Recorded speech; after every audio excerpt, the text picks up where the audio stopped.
o agronegócio não nasceu assim, a gente não produz com as taxas de eficiência que a gente produz, porque a terra é boa, porque o nosso agricultor é maravilhoso e do nada. Isso vem de uma história de desafio de um terreno nem sempre muito fértil, um clima tropical infernal para pragas e etc, etc. Isso criou uma Embrapa que 50, 60 anos, a gente saiu de um país que importava alimento, né, é incrível, mas isso não faz mais do que 30 anos, para virar o segundo, terceiro maior fornecedor de alimento do planeta. 1 em cada 5 pessoas no mundo se alimenta de Brasil todo dia. E aí, se você olha para o sistema bancário, não é muito diferente. País hiperinflacionário, a gente não podia deixar o dinheiro na carteira, numa conta bancária que aquilo comia. E a gente hoje, o Pix, né, virou o grande ícone mais recente, criou o sistema financeiro mais eficiente do planeta de longe de qualquer outra economia no mundo.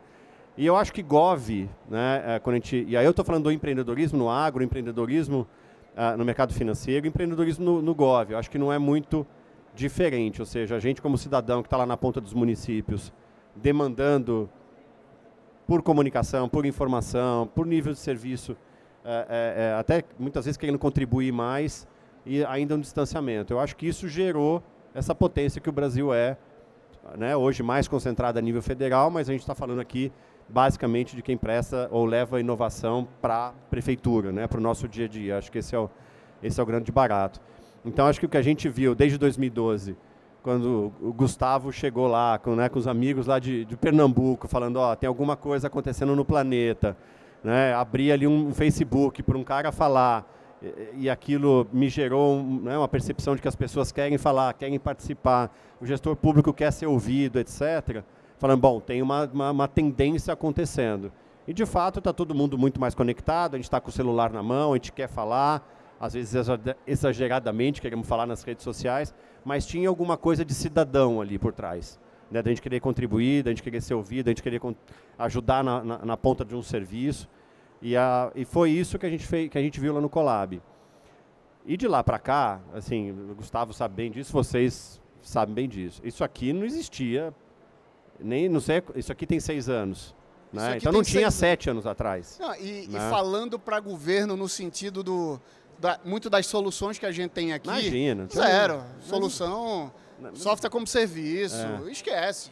Era muito voltado até, muitas das coisas que tem aqui são de infraestrutura, que eu acho que é o começo dessa coisa toda. Agora a gente traz para... Esse é o preço se você está na fronteira da inovação. Você tem um preço pelo pioneirismo.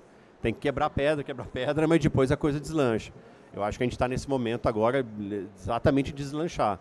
A gente está falando, sei lá, de 3, 4, 5 setores diferentes dentro dos serviços públicos que cada um de vocês atuam. Então, assim, um amadurecimento maluco em 10, 12 anos que a gente viu. Do lado do empreendedorismo, era nada. Hoje a gente tem o quê? 800, 1000 startups em Gov, provavelmente, no Brasil. E acho que na outra ponta também, de muita gente que subiu aqui, né, do gestor público, não tinha essa interlocução. Não tinha cabeça. Smartphone, cloud, não estava nem na agenda da pessoa, né? Não estava no histórico profissional desse gestor público. E mudou também. Então mudou para a gente também. Como investidor, essas coisas começam a dar uma química na nossa frente. Isso vira uma alternativa de geração de riqueza, que a gente fala. Riqueza para quem investe, riqueza para vocês empreendedores e, né, qualidade de vida, um serviço social oferecido lá na ponta, que é o que a gente, né, extrai de renda. Então, assim, a gente hoje adora. É o segundo fundo de GovTech no mundo, né? Só que a gente lançou, então... Primeiro americano, 10 super anos desafio, atrás. você viu isso nascer. Segundo fundo do mundo em GovTech. Primeiro da América Latina. E era também louco, né? Governo no Brasil, o que vocês estão fazendo aí, pelo amor de Deus. Né? Mas é o preço do pioneirismo, inclusive, pra gente. Mas vamos lá, roda aí o... Tem um grande... A ideia do fundo é parte, inclusive, da nossa relação. Vamos lá. Quando a Capital investe no Colab, lá em 2013, era muito por um olhar daquele movimento de cidadania, dos movimentos das manifestações de junho. Então, viu que tinha alguma coisa vindo ali, não sabia nem o que era. Não era GovTech, ali era... sei lá, parecia alguma coisa de cidadania, faz sentido investir nisso aqui. Legal, e aí Renato já dentro da gente, Renato faz parte do conselho da gente há muito tempo, o que a gente viu quando a gente foi captar investimento com outras casas de investimento no Brasil era muito legal, incrível o que vocês fazem, mas vende para governo? Tô fora. Vende para governo? Tô fora. Vende para governo? Tô fora.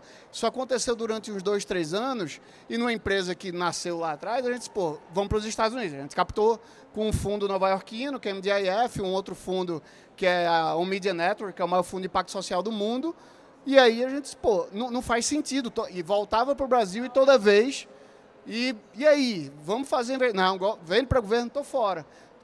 Até hoje tem isso, né? Gustavo? Até hoje tem isso. Aí, não, faz sentido. A Capital a Capital é uma casa que... Brasileira. É uma casa brasileira e que eu acho que Renato fala bastante assim, de como é que a gente tem que ver o que tem de bom no Brasil. Protagonismo de país. A gente não é bom em tudo, por N motivos. Israel é bom em algumas coisas, Boston vai ser bom em outras coisas. A gente tem algumas coisas. Predisposição geográfica, um capital intelectual disponível, né, que a gente chama de capital humano, e essa química produz, o governo produz agro, produz mineração, óleo e gás, mas a gente não é a meca do consumo. A Amazon não necessariamente iria nascer aqui no Brasil, né, pirâmide socioeconômica, etc. Então é nisso que a gente olha. Eu vou sair um pouco de Renato, porque na verdade eu montei um Arapuca para Renato. Por quê? Eu trouxe várias... Não vale pitch elevator para captação. Eu trouxe várias GovTechs aqui pro palco junto com Renato, porque a Arapuca disse, Renato, pô, vamos ver quem é que a gente pode olhar melhor também, mas tô brincando. Mas eu queria escutar um pouco de vocês. Talvez, Igor, são quantos anos, Igor? Empreendendo em GovTech, olhando para assistência social, onde impacto na veia, eu acho que mais do que todos nós juntos aqui, tem ali um componente com o Thiago também na educação muito forte, mas assistência, sem a menor sombra de dúvidas, e é claramente quem mais precisa. Por que tu entrasse nessa, assim? Como é que tem sido essa jornada? Liga aí. Tá ligado? Ligou. Agora tá. Gustavo, são 16 anos agora para assistência social. Somente 16 anos. Eu acho que a gente, quando a gente vai empreender, a gente olha para uma oportunidade também. Seja para uma demanda, mas para algo que, cara, aqui surgiu algo que eu acredito que eu possa contribuir. Eu escutei uma pergunta, a Flávia falou que venceu a aceleração do Brasil Lab, né, em 2022. A gente esteve lá em 2018. E eu esqueço de uma pergunta que me fizeram, que para mim acho que é um pouco do divisor, assim, sobre mais do que por que a gente começou, que eu falo que às vezes é oportunidade, a gente quer criar um negócio bacana, quer fazer um processo de transformação que a gente fala, mas eu falo que por muito tempo a pergunta para mim era, no contexto de GovTech, era por que eu continuei. Porque muitas das vezes o pessoal fala assim, poxa, o ranço, o senso comum é o governo não paga, tudo que acontece no governo só acontece se fizer coisa errada. E o que a gente percebeu ao longo desse tempo, primeiro, eu acho que muito do que é dito isso é dito por quem não está participando desse processo. É quem não sabe. Porque o governo paga. A grande maioria dos processos que acontece de uma forma correta, mas o que acontece é que o que é noticiado, a gente não vê um jornal e fala assim, vamos fazer um jornal sobre notícia boa. Você passa 80% do tempo do jornal falando de notícia ruim, depois você põe futebol, que aí é ruim para um e bom para outros, e aí pega uma parte ruim do mesmo jeito, mas tem esse processo. Mas nessa questão de por que a gente continuou, eu acho que aí diz muito a respeito ao por que eu continuei na assistência. Eu acho que é pelo fato da gente ver a transformação social que é possível de ser feita. É muito da gente acreditar que fala, cara, eu posso contribuir nesse papel. Né? Nesse papel, digamos, de um lado pró-Estado, de acreditar que o Estado tem um papel de garantir muita coisa, de garantidor de direito para a população, porque na assistência social é isso. A assistência social deve ser executada pelo Estado. Então, eu acho que eu comecei a empreender com esse desejo de transformação, um histórico familiar tinha envolvido relacionado a isso, de mãe envolvida nesses processos também, não só de assistência social. A gente começou também lá atrás, trabalhando para a educação. Em 2008, a gente trabalhava criando jogos educacionais por um período. Mas a gente sempre teve um slogan que era, a gente queria criar tecnologias para o desenvolvimento social. Acabou que, De 2017 para cá, a gente focou 100% na assistência social. Eu acho que isso também, esse foco permitiu que a gente crescesse tanto nos últimos anos. Eu acho que a especialização nos permitiu conhecer as realidades bem, viver isso, né? Eu acho que o que a gente faz muito aqui é viver os governos também, né? Não só porque a gente está nas cidades, e aí falar de cidade inteligente também é aquele ponto, né? É na cidade que tudo acontece, né? Então, é na cidade que a assistência social acontece, que a educação acontece, que toda a gestão municipal de território acontece, né? Os territórios estão nas cidades. Então, eu diria assim, a gente começou por uma oportunidade, mas também por um desejo de transformação, e a gente continua porque a gente hoje tem certeza que a gente consegue transformar. E isso motiva a gente. Cada vez que a gente vê uma família com vínculos fortalecidos, quando eu vejo, por exemplo, casos em Porto Alegre de pais ou filhos desaparecidos encontrando seus familiares, e essas notícias são compartilhadas com a gente olha e fala, cara, vale a pena. Quando a gente olha Mariana e Brumadinho, conseguindo, depois daquela tragédia, conseguindo dar resposta, a gente fala, vale a pena. E, para fechar, por quê? Se a gente quer causar impacto, não tem escala maior de atuação do que no governo. Então, eu acho que esse é o ponto que a gente precisa de olhar. Concordo demais. Assim, é muito louco pelo lado de empreendedor e a gente vê a quantidade, voltando para esse papo no sentido de investimento, a quantidade de gente falando em investimento de impacto e não olhando para o governo. Não faz sentido. A gente vai falar de saúde, 70%, 75% da saúde brasileira é pública. 80% da educação no ensino médio é público. Vai olhar para a assistência, são quantas pessoas na assistência hoje? Atendidas? Mais de 100 milhões. Mais de 100 milhões de pessoas, metade do país. Vai falar de impacto social e não vai olhar para o público. É completamente maluco isso. Igor não, vou pular de Igor para Flávia. Flávia, tu, arquiteta urbanista, trabalhando com urbanismo em cidade, e aí resolve empreender nessa área. Talvez, quanto tempo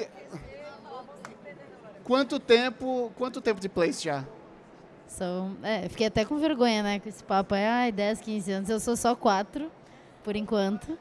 Pela minha conta aqui, tirando o Renato, porque o Renato é claramente a pessoa mais velha desse grupo, claramente meu George Clooney da Mostardinha, só de empresas aqui, GovTech, a gente tem 51 anos, tá?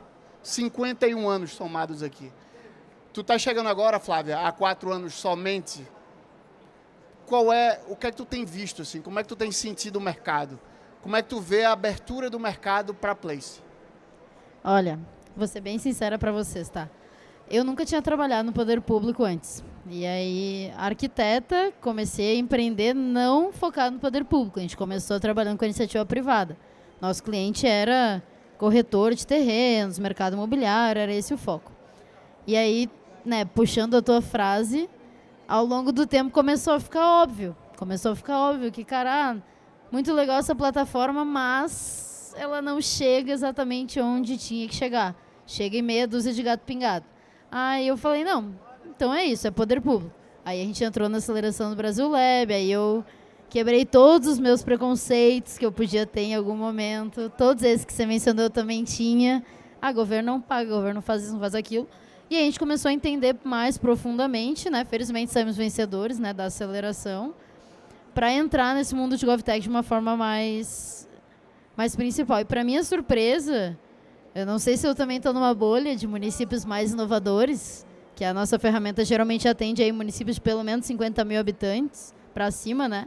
Mas a gente está tendo uma aceitação muito boa. A gente está tendo muitos municípios muito abertos à inovação, abertos ao modelo de negócio de SaaS, abertos a não ser o proprietário do software.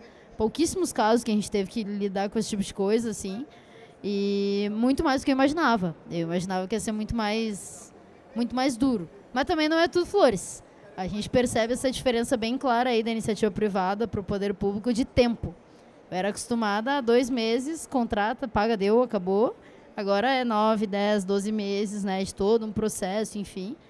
Mas na minha visão, aí puxando de novo tua fala, Igor, eu concordo que vale muito a pena. Toda vez que Tanto quando a gente é contratado, quando lança, quando tem um evento, mas tudo isso é muito legal, mas o mais legal é meses depois. Porque daí tu puxa, tá, o que aconteceu depois que a gente lançou o nosso sistema?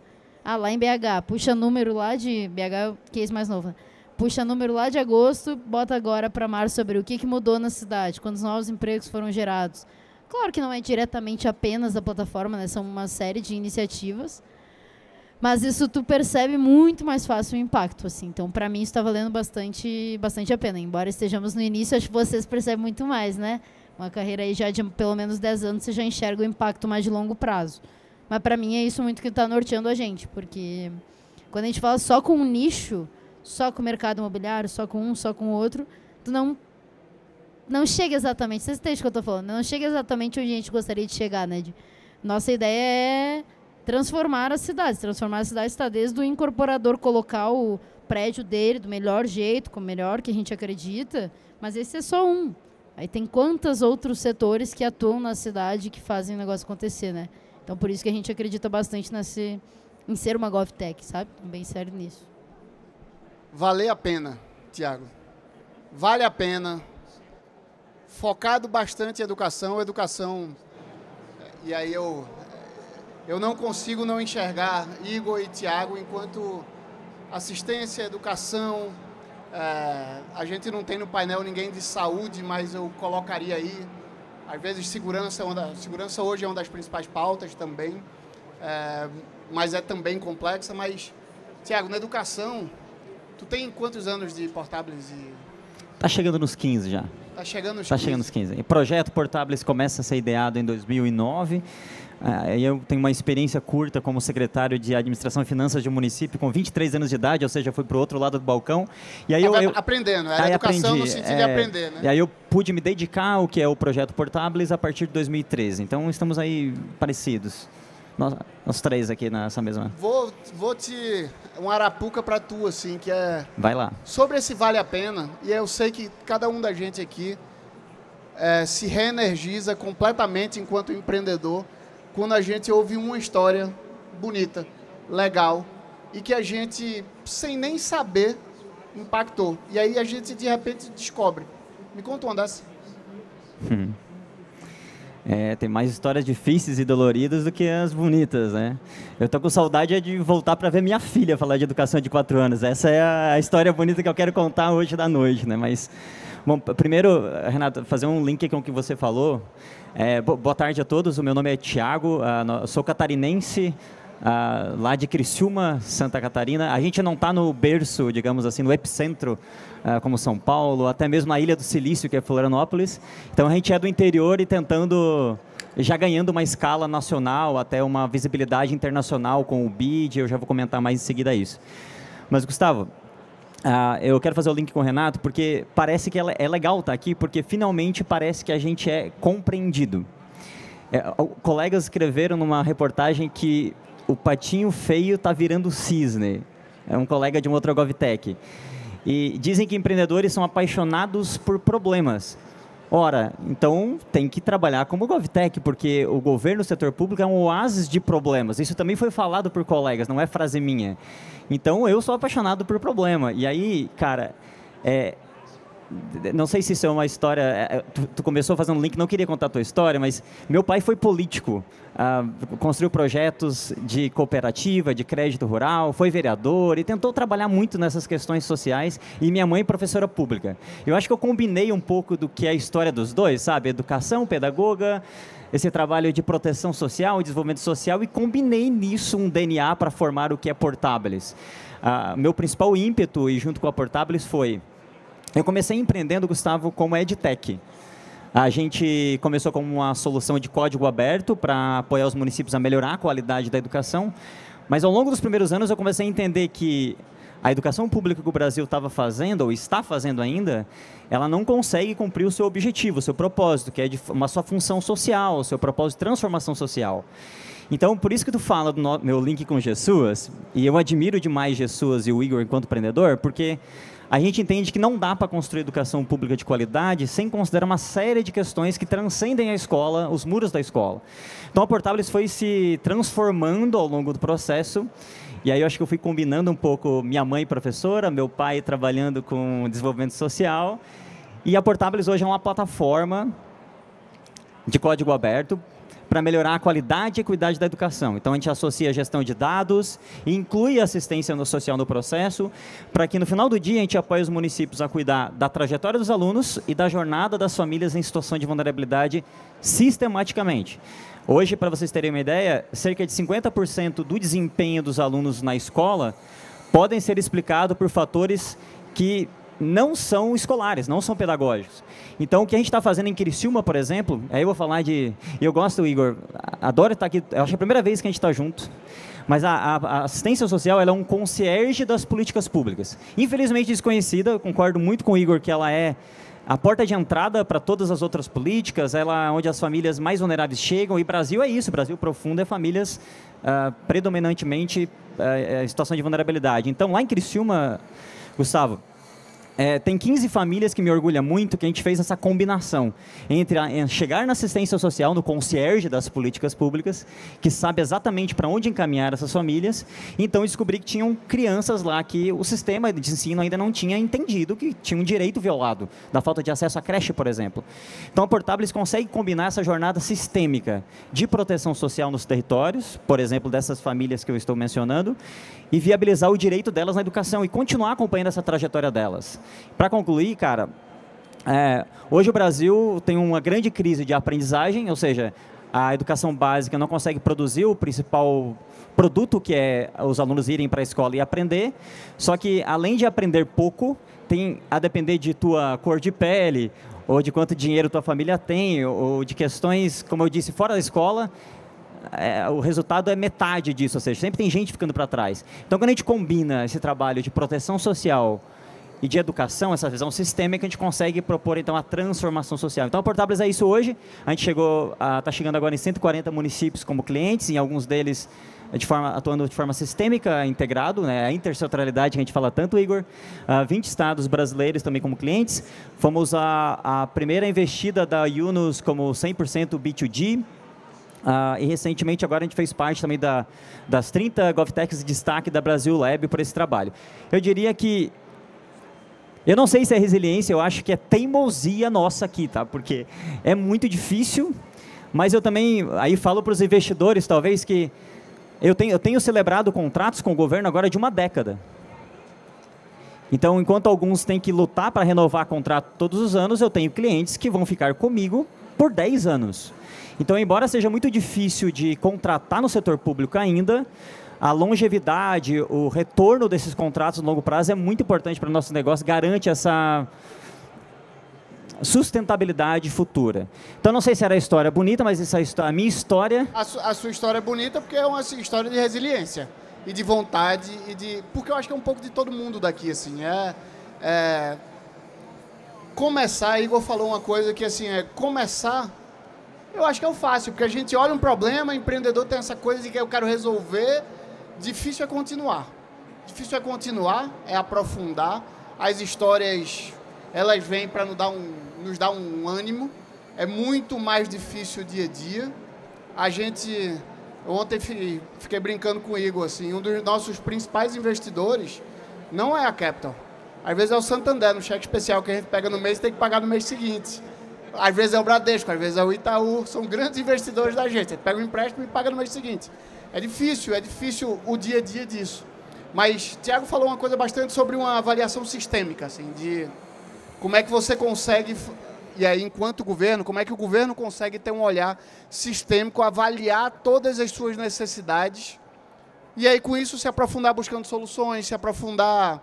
vai achar Tiago para olhar um pouco para a educação, vai pegar assistência social com a maior profundidade que existe, com Igor, vai pegar o que Flávia está fazendo, conseguindo mapear a cidade e olhar, inclusive, para um lado de empreendedorismo muito forte.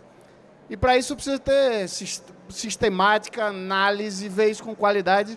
Aí eu vou passar a bola para nossa querida Raquel. Raquel, conta um pouco assim do trabalho da Bright Cities, por que tu chegasse aí e como é que vocês estão hoje? Maravilhoso. Bom, e a Bright, ela nasceu porque a gente começou a olhar... Eu sou filha de empreendedor e eu gostei dessa história, Thiago, porque tem toda uma razão para a gente chegar aqui, né? Eu sou filho de empreendedor nato e filha de uma bióloga. Então, sempre eu tive esse cuidado muito grande com a questão, né, de cidadania. E aí, quando eu me identifiquei muito com gestão pública desde o início, queria fazer administração pública, meus pais falaram não, porque ainda tinha mentalidade de você não vai entrar, política ainda é muito mal vista no Brasil. Graças a Deus a gente está evoluindo, cada vez mais feiras como essa, para a gente entender que a gente tem que sim estar na política, porque somos, né, as pessoas que vão fazer a diferença. Mas eu fui para a administração de empresas, que eu achei que foi ótimo o meu caminho, que eu acabei trabalhando em multinacional, entendendo o que é eficiência, mas o carinho pela gestão pública sempre me acompanhou. Fui trabalhar numa consultoria de mobilidade e comecei a entender que a tecnologia fazia muita diferença em várias áreas e comecei a entender o que a tecnologia podia nos ajudar para reduzir trânsito, reduzir mortalidade no trânsito. O país é o terceiro maior em mortes no trânsito, a gente fala muito pouco disso. A gente morre muita gente no trânsito aqui no Brasil. A gente devia ter isso como prioridade. E aí a gente começou a entender que a tecnologia reduzia carros mais tecnológicos, são carros que ajudam o controle de ré, a matar menos gente, a gente perder menos vidas, né? E aí, com isso, comecei a entender que a tecnologia poderia não só ajudar a parte da mobilidade. E foi quando a gente se deparou com o tema de cidades inteligentes. Estava bem no começo, a gente falou aqui um pouco do histórico, né, 2012, que o Colab foi iniciou todo esse projeto de usar a tecnologia para melhorar a gestão pública, mas a gente começou a entender que, peraí, tem uma oportunidade aí de não estar na gestão, mas influenciar a gestão pública. Né? Nunca tive o dom de ser político, admiro muito, porque quem é gestor público hoje, né, tem um desafio muito grande, mas como que a gente pode, eu que já estava, né, formada do lado do setor privado, influenciar a gestão pública? E aí foi aí que eu comecei a estudar o tema de tecnologia na gestão, não só na área de mobilidade, mas como poderia na assistência social, na educação, na área de urbanismo. Entendi que tem diversas soluções que poderiam ser aplicadas e que havia um desconhecimento muito grande no país. E aí fui para Barcelona, que é a maior feira de cidades inteligentes, que é essa que a gente está aqui. Né? A Smart City Expo Curitiba é uma filha de Barcelona, que o Brasil, né, o iCities conseguiu trazer aqui para o Brasil. E aí chegou lá, eu fui com 20 prefeitos do Brasil, junto com a Frente Nacional dos Prefeitos, em 2015. E aí, chegando lá, eu acompanhei os prefeitos olhando as inovações. E, na época, o mais trend era o estacionamento inteligente, era as vagas, como que poderia facilitar, né, a parada dos carros, reduzir trânsito, né, usando isso. Só que os prefeitos que estavam do Brasil lá tinham muitos outros desafios. Estacionamento inteligente que hoje a gente usa em shoppings é super legal, pessoal. Toda a cidade poderia utilizar, porque a gente tem vaga pública. E você sair de casa já sabendo onde você vai parar, facilita o cidadão. É sim uma solução de cidade inteligente. Mas aqueles 20 prefeitos em 2015 não era a prioridade deles. Só que eles estavam vendo tudo e estavam um pouco desorientados de tanta informação e tanta possibilidade. Tinha uma área de saúde. Né? Eles saíram de lá engrandecidos de possibilidade, mas sem um plano para poder traçar. Por onde eu começo? E as perguntas eram, por onde eu começo? Gente, vamos fazer o estacionamento inteligente? Eu olhava e falava, não, tem um de saúde melhor ali. E aí que a gente, né, voltou para casa e falou, onde podemos ajudar? Cara, a gente pode ajudar no diagnóstico, nesse roteiro, nesse mapeamento, né, que o Gustavo falou, de primeiro entender a cidade, eu fazer uma análise diagnóstica da cidade, como nós, a gente está doente, primeiro vamos olhar, ou temos oportunidade de melhorar. E aí foi que a gente lançou a Bright Cities, que é usar dado público, entender os dados da área da saúde, da educação, da mobilidade, traçar um diagnóstico onde eu comparo a cidade com outras cidades e entendo quais são os indicadores, seja de todas essas 10 áreas que a gente avalia, quais são as prioridades para a cidade. E sim, aí é a partir do diagnóstico traçar um plano. Então, primeiro vamos começar com, né, assistência social, porque seus indicadores, né, tais indicadores precisam ser melhorados. Então, a gente traça um roteiro para o gestor público. Então, entra na plataforma, coloca lá o nome da cidade, a gente já faz essa análise dos dados públicos. Então, com isso, a gente conseguiu entender, Gustavo, que a gente poderia ajudar nesse caminho. Então, isso que acredito que faltava naquele momento. E aí foi 2015, nós também fomos incentivados pelo Brasil Lab, eu achei muito interessante, porque a gente tem aqui, né, todas as... Não é... Fomos incentivados né, por Brasil Lab, eu também passei por programa de aceleração, né, fizemos também lá, e aí no programa de aceleração, acho que o melhor do Brasil Lab é botar a gente em contato, conheci Igor, Colab, fui incentivada a falar, pô, tem um espaço aí, tem gente boa trabalhando aqui, gerando um resultado, e a gente fundou a Bright Cities em 2018, lá em Barcelona, né, fundamos lá 2 anos depois que a gente estava no primeiro ano, e estamos até hoje aí com mais de 100 projetos em prefeituras, auxiliando principalmente em ajudar no diagnóstico, mas em ajudar na priorização das soluções. Né? Tem muita solução, muita GovTech, muita empresa que hoje quer trabalhar com o governo, coisa que a gente não via também, porque tinham vários preconceitos, né, que a gente falou aqui, e a gente está vendo a mudança. Flávia, é interessante a Flávia falar que 4 anos ela não está sentindo tanto, como a gente sentiu lá atrás, como você sentiu mais do que eu, como o Igor também sentiu. Porque está mudando, Flávia, mesmo. Então, assim, a sua percepção está correta, as pessoas estão se conscientizando, né, mais. Ah, está fácil vender? Não, continua sendo muito desafiador. Setor público tem uma burocracia muito grande, mas tem muito mais espaço, tem muito mais gestor querendo, tem muito mais pessoas conhecendo. Então, está uma época muito aquecida da gente falar sobre inovação. E a gente também tem uma mudança da cidadania ali, das pessoas entenderem que sim, depois dos movimentos de 2013, que eles incentivaram muito o Colab, foi daí, né, a grande, né, atuação do Colab de ter colocado uma ferramenta na prática para ter essa comunicação do governo, em que o cidadão hoje entende que ele pode influenciar e a cobrança é muito maior. Então, a cobrança para ser mais efetiva, a tornar os serviços, né, de qualidade, a mais qualidade, a gente usar melhor o orçamento da cidade, também existe. Então, isso também impulsiona tudo isso. Então, a gente começou porque a gente via que tinha um espaço de que a tecnologia poderia melhorar o serviço público, isso nos deu uma vontade de ajudar e, acompanhando os prefeitos, a gente falou, tem um espaço ali de diagnóstico que a gente pode ajudá-los nesse caminho, nesse roteiro. Acho que tu falasse uma coisa da dificuldade do servidor público. A gente tem aqui, se eu, enquanto Colab, gosto de tentar fazer essa ponte aqui entre a gente, para a gente debater, colocar Renato na mesa. Eu estou olhando para ali, tem Pedro. Pedro é secretário de Ciência e Tecnologia da Prefeitura da Serra, no Espírito Santo, e é um dos caras que olha, investe, gosta, deve ter, se não teve relacionamento com todos nós aqui, já teve? Tiago, já falasse? Eu acho que a gente está conectado no LinkedIn, mas nunca conversamos, tá aí a oportunidade hoje. Pronto, é mais uma ponte aqui, por favor, Pedro, desculpa, mas pega teu cartão aí, pega mais um chopp daqui a pouco, tá? É por conta da casa, mas Pedro é um desses caras de visão e de acompanhamento, e muda, a Serra acabou de mudar de prefeito, é um novo prefeito agora, tem 34, né, Pedro?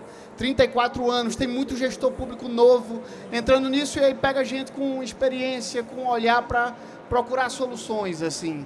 Eu acho que quando a gente começou lá atrás, eu estava conversando com o Pedro mais cedo, a gente começou e a tecnologia na prefeitura, no governo, era assim, tinha algumas prefeituras que tinham uma secretaria de tecnologia, algumas. Começaram a abrir mais, agora sim, era um patinho feio. E aí, de repente, a gente olha para essa última eleição e não há nenhum candidato, naquele momento e agora prefeito eleito, que a tecnologia não seja o centro do programa de governo, de quem foi eleito. Todo mundo falando tecnologia, não há gestão que a tecnologia não esteja em cima de tudo, porque a tecnologia é meio, no fim das contas, né? A gente está falando de tecnologia como um meio para assistência, um meio para educação, um meio para a cidade, planejamento urbano, é só um meio, no fim das contas. O Colab, como relacionamento cidadão, é um meio para se relacionar melhor. E aí eu fico pensando quais são os desafios para frente, assim. Aí eu vou voltar lá para o meu presidente novamente. Vamos deixar de ser saudosista, vamos olhar para frente agora. Vamos olhar para frente. Renato, tu que tem acompanhado bastante, aí, enquanto Capital, a gente teve uma pandemia no mundo e a pandemia pega o Brasil muito forte. Acelerou muita coisa. Não querendo ser saudosista, mas eu me lembro durante a pandemia falar com o Renato e ele está assim, eu estou pegando um avião para ir agora para Brasília, para o governo federal, porque uma das investidas da gente é a maior fábrica de ventiladores pulmonares do país. Qual o percentual dos ventiladores produzidos pela Bagmamed? A gente atendeu 80% da demanda brasileira de ventilação. A gente produziu em 4 meses o que era a produção de quase 6 anos.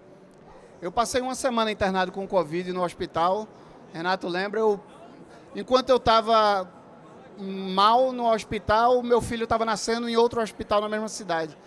E uma empresa como a Magma Med, que é uma investida da Capital, é surreal o impacto de uma GovTech, é surreal.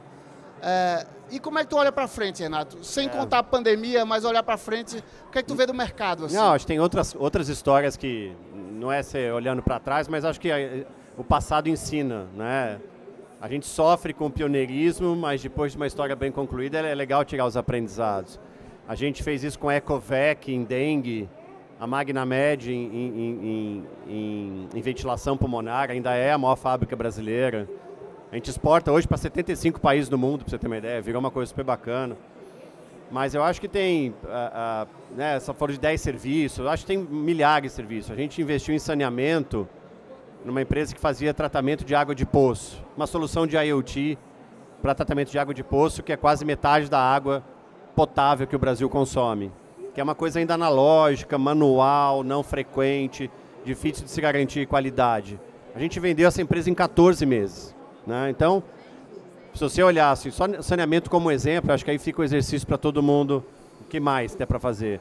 A gente tem um parque, não é que é um parque de saneamento que atende Brasil, Sanepar está aí, atende Brasil 100%, que vai ser privatizado, vai ter que ser reinvestido, que vai ter que ser renovado. Simplesmente não tem.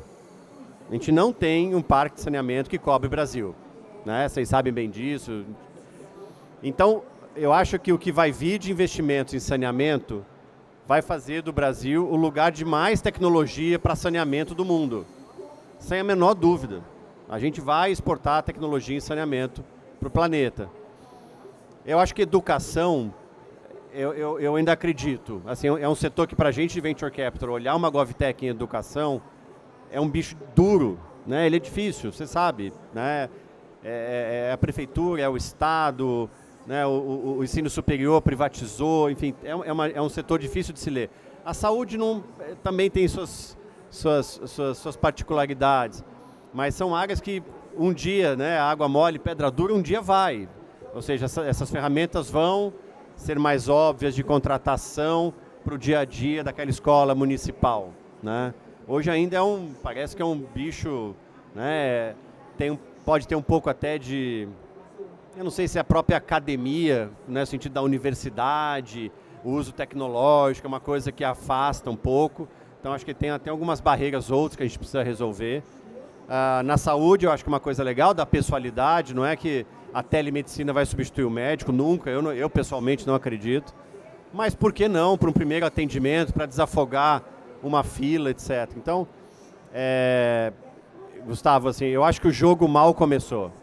A gente está falando de 3, 4, 5 setores, vocês estão arranhando a casquinha lá em cima do que tem para fazer, mas na hora que você desce, é o cachorro, é a criança, é a pessoa PCD, é tudo para você fazer, né? Tem trânsito ali, tem câmera de segurança pública a colar, tem um diabo de um drone voando aqui o tempo inteiro. Tem um drone que a gente precisa dar um tiro.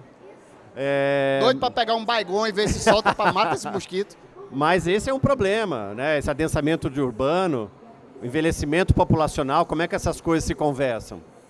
Transporte de mobilidade urbana hoje não vai atender a pessoa que está se envelhecendo e vai querer se movimentar aos 90, 100 anos, daqui a 20, 30 anos. Como é que vai ser esse subir numa escada de ônibus? Né? De repente os padrões de Curitiba vão servir bastante. Então eu acho que tem tudo para fazer. Assim, a gente é super crente que a história de GovTech mal começou. Brasil é o lugar para a gente exportar a GovTech para o mundo, pelo tamanho do mercado, pela qualidade do capital humano, pela atitude empreendedora, pela qualidade do gestor público, que é a terceira, a quarta, a quinta geração que está vindo aí.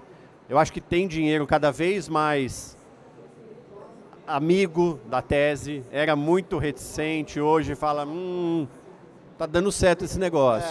Né? O cara pulou na piscina, aquele negócio do churrasco, né? O primeiro que pulou na piscina falou, a água tá fria. Não, vem, aí o cara, opa, o churrasco fica animado.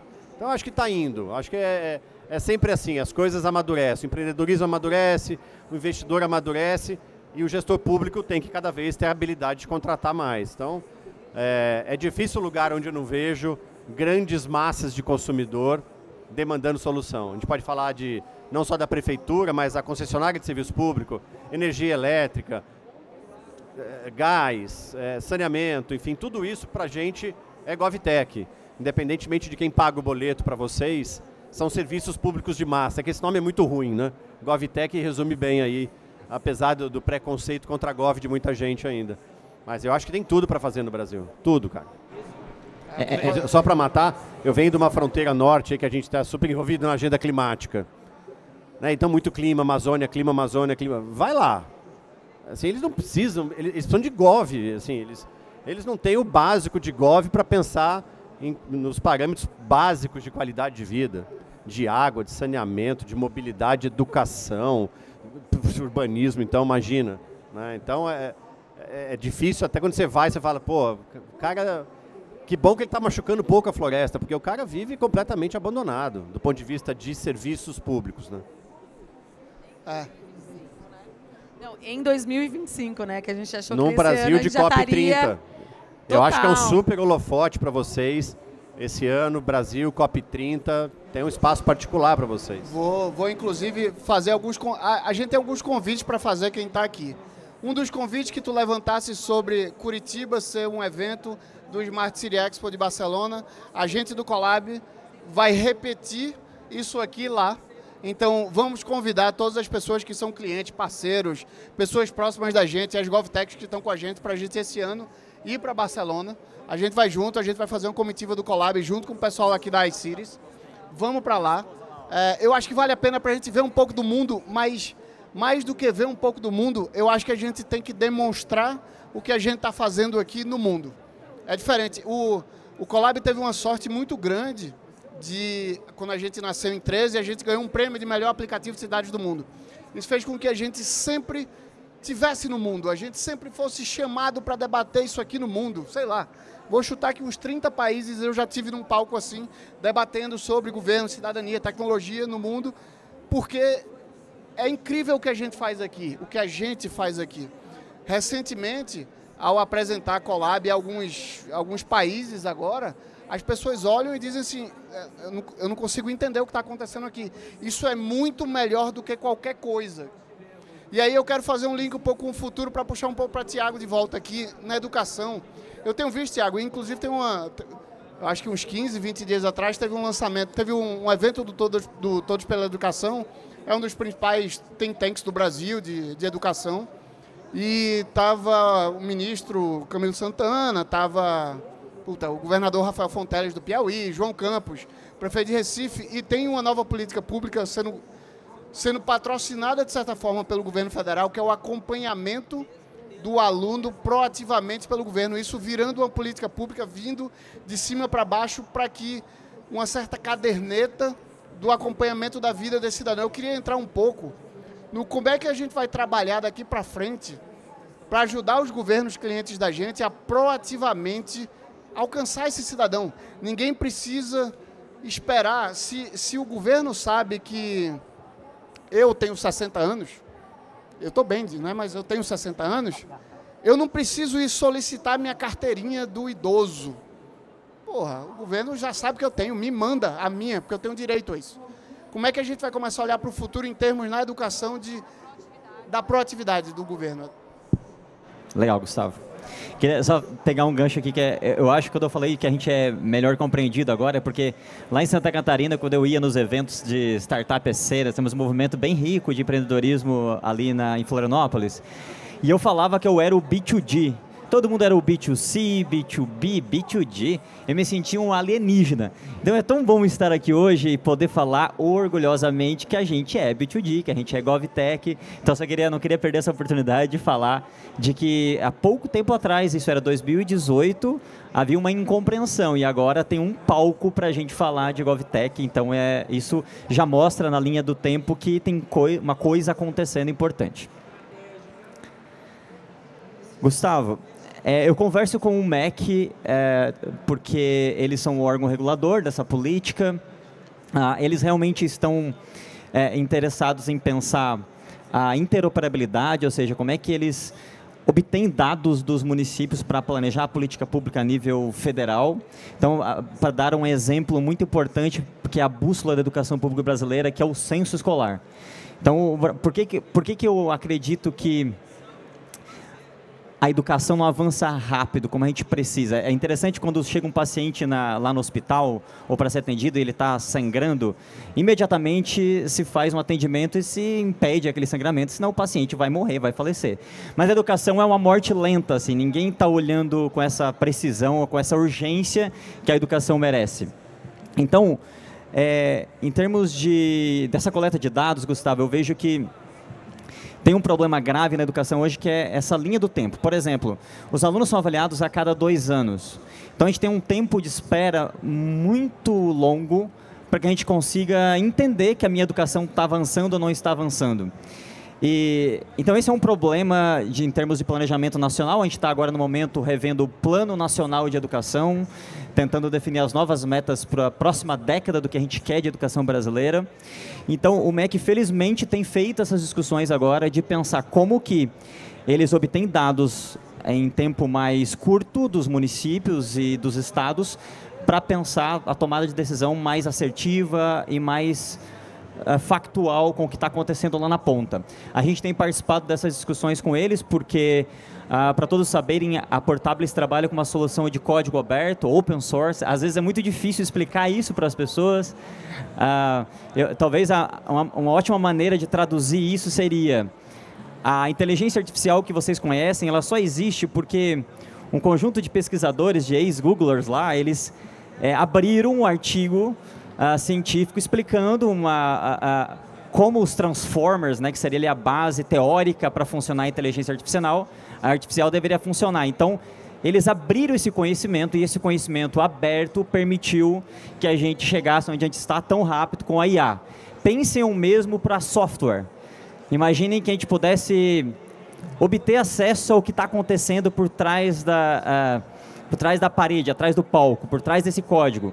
Então, a gente entende na Portabilis o código-fonte das soluções como um grande ativo de conhecimento. E esse conhecimento ele só é rico, ele só tem poder para a humanidade se ele for compartilhado. Então, a gente trabalha... Me pergunta assim, por que você criou uma empresa de código aberto?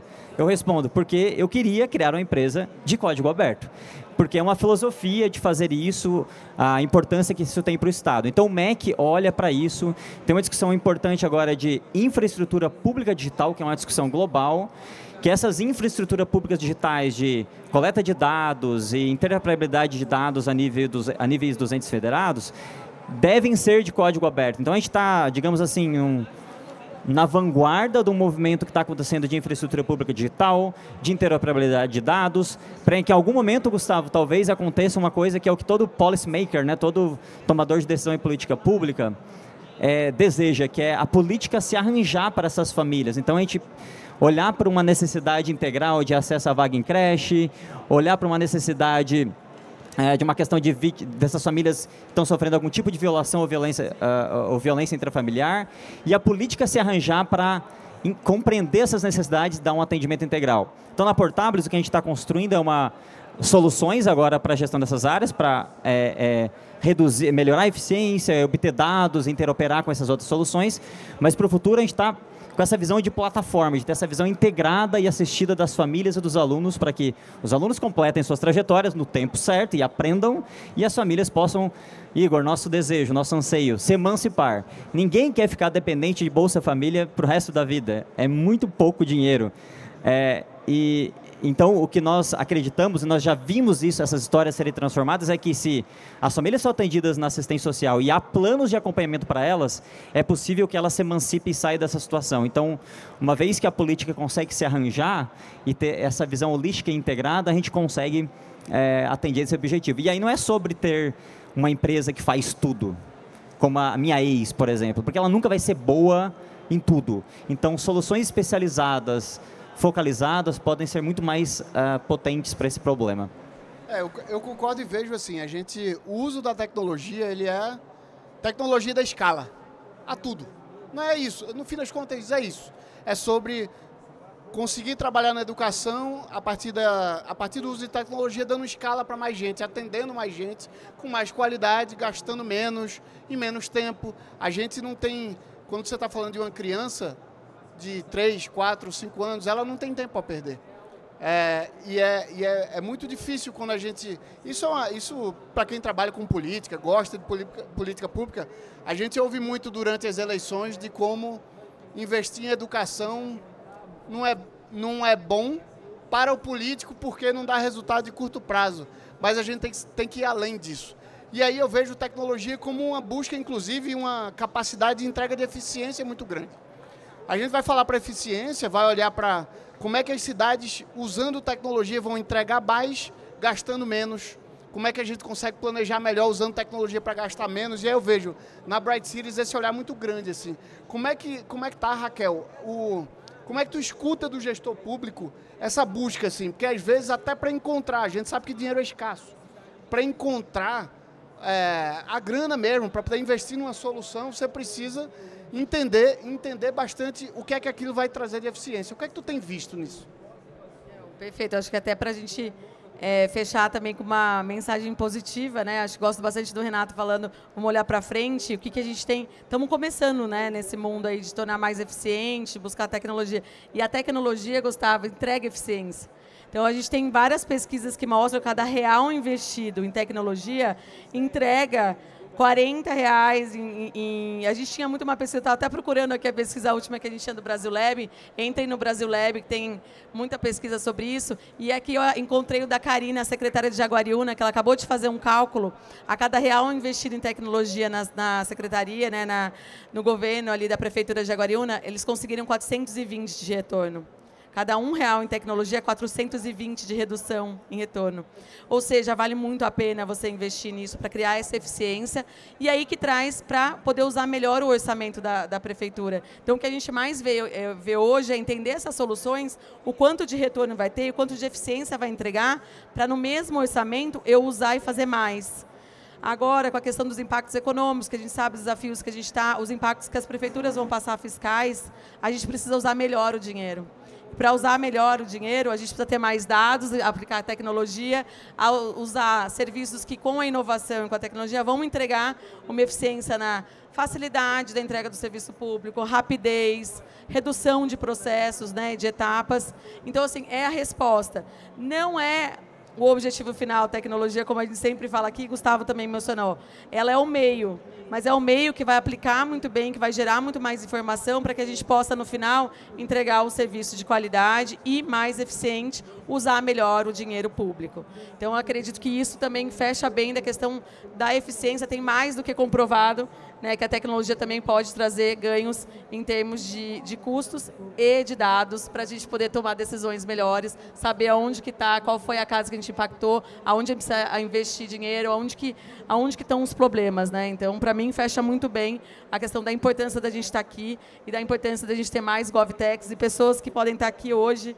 Né? A gente tem vários gestores, estou vendo Joinville aqui também, Serra, e a gente está vendo que também, além de gestores, tem muita gente jovem que pode estar aqui hoje ouvindo a gente, mas pode se tornar um empreendedor e, quem sabe, Renato, investir em vocês daqui a um tempo. Eu estava, né, em 2015, sentado ouvindo em Barcelona, né, ali toda essa questão de inovação. Em 2018, a gente estava lançando a Bright, em 2019, conhecendo, né, esses outros empreendedores, e hoje a gente se ajuda muito. Acho que existe todo um campo positivo para que a gente esteja aqui trabalhando com o GovTech e a gente espera que isso cresça muito mais. Para nossa caçula de 4 anos nesse mercado, e eu acho maravilhoso isso porque aqui é a velha guarda.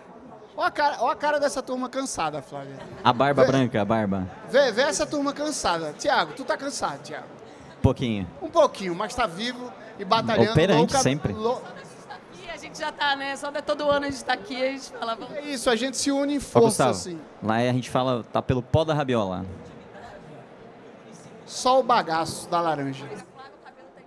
Não, Flávia... Já tá até ficando branco, já tá estressado. Flávia, o meu ficou totalmente nos últimos anos, eu não vou dizer porquê, tá? Mas, Flávia, a gente olha e... vou fazer uma ponte um pouco com a educação, da demora que é para você ver resultado. E como a tecnologia começa a escalar e ajuda nisso. Quando a gente está falando de planejamento urbano, também não há nenhuma intervenção ou mudança que seja no curtíssimo prazo. Como é que tu tem visto isso sendo recebido e como é que tu enxerga o futuro disso? Como é que tu vê o futuro das cidades com o uso mais de tecnologia, do serviço de vocês, a entrega de vocês fazendo a diferença nas cidades? Talvez para a gente... Esse é o 6º ano desse evento aqui. Talvez a gente daqui a mais 12 anos, o que é que tu vai ver de diferente nas cidades que usam Place? Boa. Quando a Raquel estava falando, né, do retorno financeiro ali, R$1 para 400 e pouco retornado, enfim, eu pensei que isso é realmente uma dificuldade nossa de vendas, porque quando eu falo do impacto do Place, não é semana que vem, né? A mesma coisa que eu asfaltar uma estrada, vou gastar o mesmo dinheiro ou muito mais, geralmente é muito mais caro, e asfaltar uma estrada a pessoa vai ver na hora e vai votar naquele prefeito, né? Não tem o mesmo apelo. A gente, inclusive, está até tentando moldar um pouco o nosso discurso para poder mostrar esse apelo de curto prazo, né? Para facilitar essa noção de impacto. Porque quando a gente está falando de planejamento urbano, isso é o grande pênalti do mercado que a gente escolheu atuar, assim. Planejamento urbano é tudo longo prazo. O cara fazer um prédio, hoje ele começa a pensar em comprar o terreno, daqui 5 anos tem gente morando e lá vai tempo, né? Enfim, quando eu comecei a trabalhar, agora há pouco comecei a ver os primeiros prédios que eu fiz, sei lá quanto tempo atrás, saindo do papel. Então, a gente está visualizando isso muito mais de passinho em passinho. Então, aquilo que você estava comentando, né, de ser mais nichado, eu percebo isso no poder público, assim, muitas vezes o pessoal, eu não quero ter que contratar uma solução para educação, uma outra para assistência, uma outra para urbanismo, para não sei o quê. Mas a gente não precisa ser atacante, zagueiro, goleiro ao mesmo tempo, né? Quem cruza a bola, cabeceia e defende também. Na vida, a gente tem que se especializar mais em áreas, né? E a gente, quando a gente fala de planejamento urbano, a gente visualiza isso numa forma muito... escolher o lugar certo que tu vai atuar. Então, tipo, quando eu estou falando de planejamento urbano, falar do case de Porto Alegre, né? Depois que a gente teve ali as enchentes, ninguém tem a ousadia agora de dizer, não é importante a gente pensar no planejamento da cidade. Milagrosamente virou urgente. Na dor a gente vê o que é que a gente precisa. Virou urgente. Até ano passado, nossa, não vamos falar desse assunto aí, vamos botar dinheiro para asfaltar uma coisa. Então a gente tem essa visão de que é uma dificuldade nesse sentido, né? Mas a gente tenta enxergar isso muito mais com ações pontuais. Então, por exemplo, vamos colocar a nossa plataforma e aí em 3, 4 meses a gente vai ter já todo o desenvolvimento urbano muito mais orientado. Em vez de ficar pipocando empreendimento aleatório que em 6 meses, 1 ano vai fechar, e esse dinheiro que a prefeitura vai perder vai ser não sei quantos milhões, a gente orienta isso e já tem certeza que o retorno financeiro, se a gente investir nesta região, vai ser esse. Quando a gente embala esse discurso muito mais voltado, fica muito mais palpável do que eu chegar e dizer que planejamento urbano é importante, embora eu saiba que a coisa mais importante que tem é o plano diretor, né? Para mim, a legislação mais importante que tem é a que rege a cidade é o plano diretor. Mas quando a gente coloca isso num impacto financeiro ou no impacto que a gente teve, né, de enchente, que no final se retorna no financeiro, se retorna na imagem, isso fica muito mais palpável, sabe? É um jeito de a gente conseguir chegar num curto prazo que está vinculado ao longo. Não sei se deu para entender um pouquinho. Você me corrija, Flávia, mas questões fundiárias no Brasil de propriedade de terra, acho que são 40% do território utilizado no Brasil você não tem o título daquela área. Né? Você falou ali do norte. 40%, não é 4%, é 40%. 40%. Né? São pessoas que moram, que precisam de assistência e não pertencem àquela metro quadrado. Assim, é uma maluquice, cara. Renato, você estava falando do norte, né? Eu estava no Macapá ontem. Eu estava lá ontem. E é exatamente isso. É um número, tipo assim, 10% das residências, elas estão... Cada um tem um documento, mais de 10% da população. Desassistida de saneamento, assim, é outro... Mas assim, só você provocou, Gustavo, desculpa interromper, não, Flávia. pode falar. Agora a gente está no Futurologia, né? Vocês acham que daqui a 10 anos vai ter isso pendurado no nosso pescoço? Óbvio que não. Não, né? Esse aqui é bom, né? Porque a gente vai para alguns que você fica assim, esse é dos bons, esse quem é dos bons. que é, né? Devia ser o contrário, né? Renato, sei lá, trocar, né? Porque é um inferno, né? Aeroporto. Alguém tem uma boa experiência em aeroporto? Você acha que aeroporto vai ser essa experiência? Põe documento, mostra QR Code, abre, cancela, fecha, cancela, fila. Não é possível, né? Assim, é muita ineficiência. É muita gente para fazer você entrar no avião. Você acha que esse teto vai estar assim, ou isso aqui vai estar... A maior fábrica do mundo que faz um filme fotovoltaico é brasileiro, fica em Minas Gerais. É mesmo? É caríssimo para você colocar como se fosse um contact. Gerador, ele reflete e é gerador de energia. Mas eu tenho certeza que esse filme vai estar aqui. As placas rígidas de silício vão desaparecer, por exemplo. Bom, dá para passear em diversos assuntos, mas é assim, ó, é 10 anos. A gente estava falando de Colab há 12, né? Então tem um monte de coisa que vai mudar a nossa vida aí, nessa futurologia de serviços de massa. Eu concordo demais, Quando a gente olha para o futuro, ontem eu estava aqui num painel e aí entrou o assunto sobre o futuro do Colab. E o futuro do Colab, para mim, eu falei, a minha resposta é que meus investidores nunca ouçam isso, e aí eu vou falar para um agora, mas o meu sonho é que o Colab não precise existir, que o governo consiga entregar com qualidade o que a gente faz. A gente é um meio, a gente é um agente ajudando, que o governo consiga fazer, talvez sem a gente, que não precise mais. E um dos caras que de verdade, assim, eu tenho um orgulho muito grande de ser amigo, admiro absurdamente, incrivelmente, é Igor, esse cara que está aqui, de verdade, eu conheci faz uns 6, 7 anos, assim. Eu admiro pelo empreendedor que eu admiro pela empresa que construiu, eu admiro pelo ser humano. A gente ontem saiu para beber cerveja, tá ficando no mesmo hotel, o hotel que tem 20 pessoas do Colab, e a gente tá com ar-condicionado, eu não sei por que ele ficou sem. Não tem nada a ver comigo, pelo amor de Deus, é o problema do hotel. Mas eu vejo assim, de verdade eu quero que o Colab deixe de existir. E aí, Igor, quando tu tá num papel em 250 municípios hoje, olhando para assistência social, para mim, a última coisa, o Colab quando nasceu com a vontade de conectar cidadão com o governo, principalmente prefeitura, e aí o homem branco de classe média alta de uma capital olha e faz, qual é o principal, o que é que prefeitura resolve? Buraco, iluminação, e a gente entrou para zeladoria urbana. Eu acho que não deu 3 meses depois, eu disse, pô, que erro. Porque buraco é importante, a iluminação. O que importa muito mais é saúde, educação, segurança. E a assistência social, eu acho que num país como o nosso, de 220 milhões de pessoas, 100 milhões de pessoas na assistência, como é que tu olha o futuro, Igor? Bacana, Gustavo. Sim, obrigado pelas palavras. Acho que é legal a gente estar nesse espaço, que eu acho que a gente vai trocando figurinha, a gente comemora junto, a gente reclama junto de várias coisas, mas vou começar primeiro fazendo um comentário sobre sua fala. Eu acho que dificilmente Colab, ou você, ou qualquer contexto, deixará de existir no futuro. E aí eu vou justificar pelo um ponto. Provavelmente o que a gente vai ter é mudanças de problemas. Eu acho mais, pensando em empreendedores, pensando em você especificamente, mais do que o CEO do Colab ser um resolvedor de problema. E a gente, enquanto ser humano, vai mudar os problemas, mas nós vamos continuar tendo problema. Então vai precisar continuar tendo Colab.